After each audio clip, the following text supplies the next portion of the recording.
Dear students, आप सभी का बहुत बहुत स्वागत है हमारे यूट्यूब चैनल स्टडी विद दुलार में। तो बच्चों, ये बुक क्लास 4 का हिस्ट्री बुक है। चैप्टर 1 हमारा गौरवशाली अतीत। तो इसमें कई सारी इतिहास की बातें बतलाई गई है। तो ये चैप्टर जो है काफ़ी लंबा हो जाएगा, फिर आपको जो है वीडियो काफ़ी लंबा हो जाएगा, इसलिए आप लोग इसको हिंदी में दिया हुआ है तो आसानी से आप लोग पढ़ सकते हैं और समझ भी सकते हैं। तो कई ऐसे चीज़ दिए हुए हैं, जैसे वैदिक काल हो गया। तो वैदिक काल के बारे में, जो कि काफ़ी पुराना समय है, उसके बारे में बतलाया गया है। मनुष्य की सृष्टि लगभग 10 लाख वर्ष पूर्व हुई। तो मनुष्य की सृष्टि, इसके पहले जो है दुनिया में बहुत कुछ और भी था। मतलब ये पृथ्वी बनने में कई अरबों साल लगा है और अरबों साल इसका बीत चुका है, फिर मनुष्य की उत्पत्ति हुई। इस तरह से हमारे पूर्वज जो है आर्य कहलाते थे। यहाँ पे जैसे बतलाया गया है, आर्य का मतलब होता है श्रेष्ठ, और उन्हीं के द्वारा जो है 4 वेदों की रचना हुई थी। यहाँ पे 4 वेदों को छाप कर दिखाया गया है, ऋग्वेद, यजुर्वेद, सामवेद, अथर्ववेद। इस तरह से आप लोगों को वेदों को, वेद का नाम जो है याद रखना है, क्योंकि आगे क्वेश्चन में भी पूछा गया है। नेक्स्ट देखते हैं। यहाँ पे 4 आश्रम बतलाए गए हैं। ब्रह्मचर्य आश्रम 25 ईयर्स तक, 25 वर्ष की आयु तक ये था ब्रह्मचर्य जीवन जीना था। और उसके बाद जो है गृहस्थाश्रम, उसके बाद गृहस्थ जीवन जीना है। वानप्रस्थ आश्रम 50 से 75 साल, और उसके बाद संन्यास आश्रम। इस तरह से ये किस उद्देश्य से ये सब बनाया गया, ये सारे यहाँ पे लिखा हुआ है। कहने का मतलब है कि इसके अनुसार मनुष्यों की आयु 100 साल की थी, उस हिसाब से इसे बतलाया गया है, उसे बनाया गया है। और उस समय जो है अत्यधिक धार्मिक कार्य हुआ करते थे, पूजा पाठ, हवन, ये सब लोग धार्मिक चीज़ों पर अधिक विश्वास किया करते थे। अब धीरे धीरे जो है धार्मिक चीज़ों से लोगों की रुचि जो है वो हटते जा रहा है, और कई सारे ऐसी चीज़ जो है जो अब नहीं मिल पा रहा है। तो यहाँ पे पुराने समय में कौन कौन से राजा हुए उनके बारे में ये दिया हुआ है, कौन कौन सा जगह जो है वो प्रमुख राज्य थे, ये सब नाम दिया हुआ है यहाँ पे। आगे क्वेश्चन में भी आपको मिल जाएगा। तो नेक्स्ट में देखते हैं। आगे यहाँ पे रामायण से संबंधित कुछ बातें बतलाई गई है। तो रामायण के बारे में ऑलरेडी आप लोग पढ़े होंगे, जैसे कि कुछ क्लास में महाभारत और रामायण की बुक्स चलती है, उस हिसाब से आप लोग जानते होंगे। रामायण में श्री राम जो है वो प्रमुख भूमिका में थे। इनके अलावा उनके साथ माता सीता और लक्ष्मण, हनुमान जी, ये सभी थे। तो इसकी कहानी हम समझते हैं कि हम जानते हैं रामायण के बारे में, लेकिन रामायण में भी बहुत ऐसी बारीकियां हैं जो कि हम लोग शायद न जान सके। उसके बाद महाभारत जो है, महाभारत द्वापर युग में हुआ था। आज से लगभग 5000 वर्ष पहले की घटना है महाभारत। तो महाभारत का भी एक बहुत बड़ा एपिक है, उसका ग्रंथ है, और जिससे हमें जानकारी प्राप्त होती है उस समय श्री कृष्ण धरती पर विद्यमान थे। इससे संबंधित थोड़ा सा यहाँ पे बतलाया गया है, क्योंकि महाभारत की कहानी तो बहुत बड़ी है, जिसे 5वां वेद भी कहा जाता है। आगे देखते हैं। आगे यहाँ पे महावीर स्वामी एवं गौतम बुद्ध का काल, उसके बारे में बतलाया गया है। तो उन लोगों की जन्म जो है लगभग 2500 वर्ष पहले हुआ था। तो सबसे पहले जो है महावीर जैन के बारे में, महावीर स्वामी के बारे में बतलाया गया है। यहाँ पे उनका बचपन का नाम वर्धमान था, उसी तरह से गौतम बुद्ध का भी नाम बचपन में कुछ और था। उनका विवाह जिनसे हुआ था उनका नाम यशोदा, एक राजकुमारी थी, और 30 वर्ष की आयु में वो घर को छोड़ देते हैं और संन्यास जीवन जीने लगते हैं। 12 वर्ष तक तपस्या कर अपनी इच्छाओं पर विजय प्राप्त की। तो इस हिसाब से उन्होंने एक जो है धर्म चलाया, उनके मत, जो उनका विचार था वो एक धर्म बन गया, जैन धर्म उसे कहा जाता है। और 72 वर्ष की आयु में जो है उन्होंने शरीर त्याग दिया था। 24वें तीर्थंकर के रूप में जाने जाते हैं। महावीर स्वामी के उपदेश यहाँ पे दिया गया है। तो गौतम बुद्ध और महावीर स्वामी के उपदेश जो है लगभग बराबर है। सत्य, सदा सत्य बोलना, अहिंसा, जीवों को नहीं मारना, और चोरी नहीं करना, अपने इंद्रियों को वश में रखना, धन संपत्ति का संग्रह नहीं करना चाहिए। इस तरह से महावीर जैन बतलाते हैं। इसके अलावा और बहुत सारी बातें हैं। धर्म ग्रंथ में इतनी बातें होती है कि हम उसे आसानी से कम समय में नहीं जान सकते। यहाँ पे आगे दिया हुआ है गौतम बुद्ध के बारे में। तो गौतम बुद्ध के बारे में अक्सर हम लोग पढ़ते हैं। कपिल वस्तु, जो कि आज के समय में वो नेपाल में चला गया है, नेपाल में है। उस समय देखिए यहाँ पे बतलाया है, उत्तर में नेपाल की तराई, उस समय वो भी हमारा देश ही था, हिंदुस्तान ही था, बाद में वो अलग हो गया। ये राजकुमार थे, लेकिन फिर भी इन्हें गृहस्थ जीवन अच्छा नहीं लगा, और एक दिन वो घर को त्याग कर निकल गए और ज्ञान की प्राप्ति करने के लिए तो बहुत समय इधर उधर भटकने के बाद जो है उन्हें ज्ञान की प्राप्ति होती है, वो भी बिहार में होता है। अभी भी बोध गया के नाम से वो जगह जाना जाता है और पीपल के पेड़ के नीचे होता है इनका ज्ञान मिलता है। तो वो पेड़ आज भी मौजूद है, लोग वहाँ पे जाते हैं उसे देखने के लिए। कई सारी बातें और हैं, इनके नाम से कई सारे स्तूप बनाए गए हैं, जो कि सारनाथ का स्तूप है, सम्राट अशोक ने बनाया था। आगे देखते हैं। तो साहसी आक्रमण, उसके बाद जो है हमारे देश में, मतलब हमारे देश में हमेशा ही कुछ ना कुछ बाहरी लोगों के द्वारा, बाहरी राजाओं के द्वारा आक्रमण होता रहा है।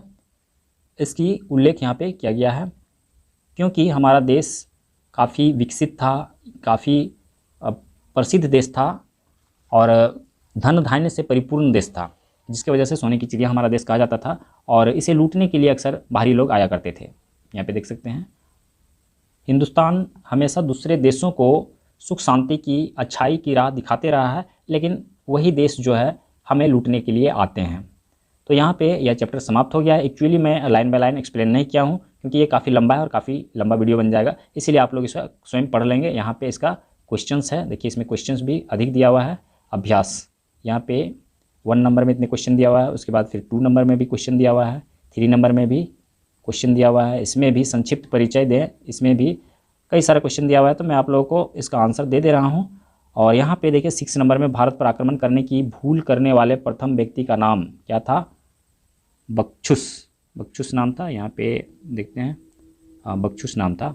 उसके बाद नेक्स्ट में 6 नंबर में डेरियस, देश का रहने वाला था। डेरियस ईरान देश का रहने वाला था।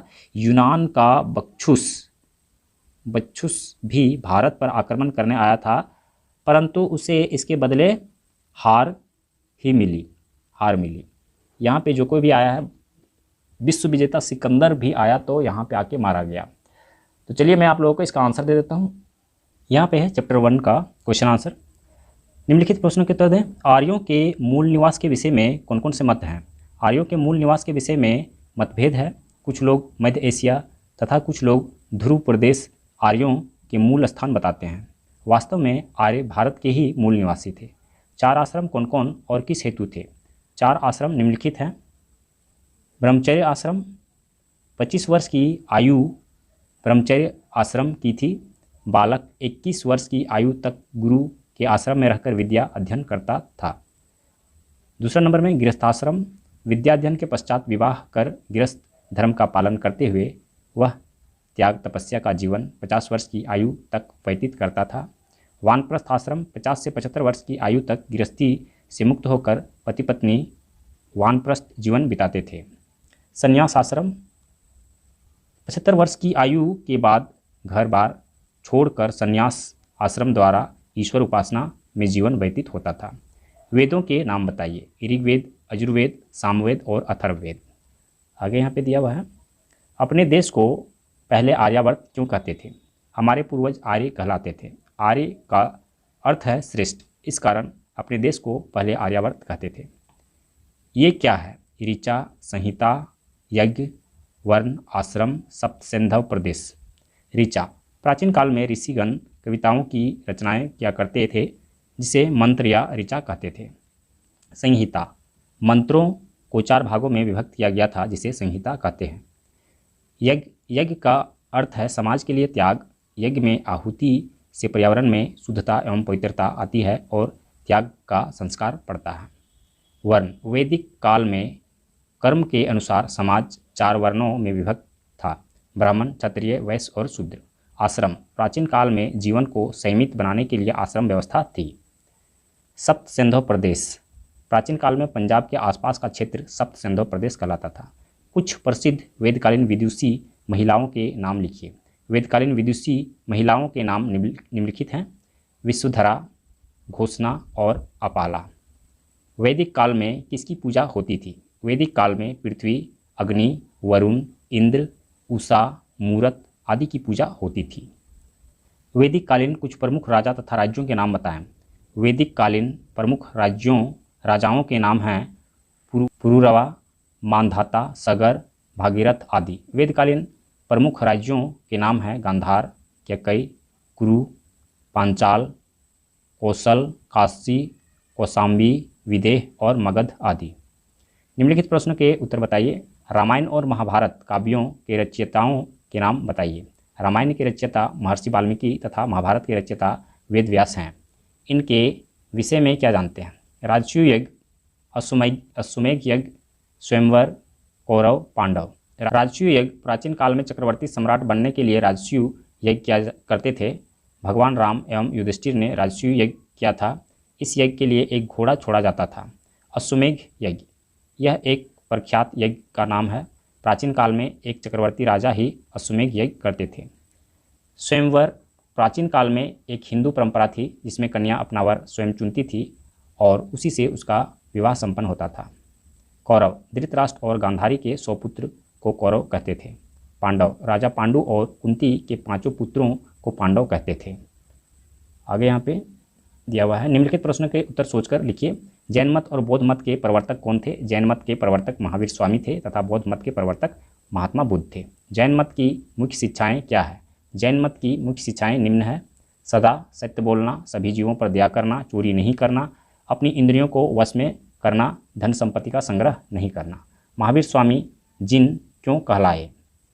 महावीर स्वामी 12 वर्षों तक तपस्या करके अपनी इच्छाओं पर विजय प्राप्त किए, इसलिए वे जिन कहलाए। बौद्ध मत का प्रचार किन किन देशों में हुआ? बौद्ध मत का प्रचार चीन, जापान, लंका आदि देशों में हुआ। महात्मा बुद्ध का मन घर गृहस्थी से क्यों उदास हो गया? महात्मा बुद्ध का मन घर गृहस्थी में नहीं लगता था। उसका मन लगाने के लिए तमाम सुख सुविधाएं जुटाए गए, लेकिन उन्हें संसार से ही वैराग्य हो गया, इसलिए उनका मन घर गृहस्थी से उदास हो गया।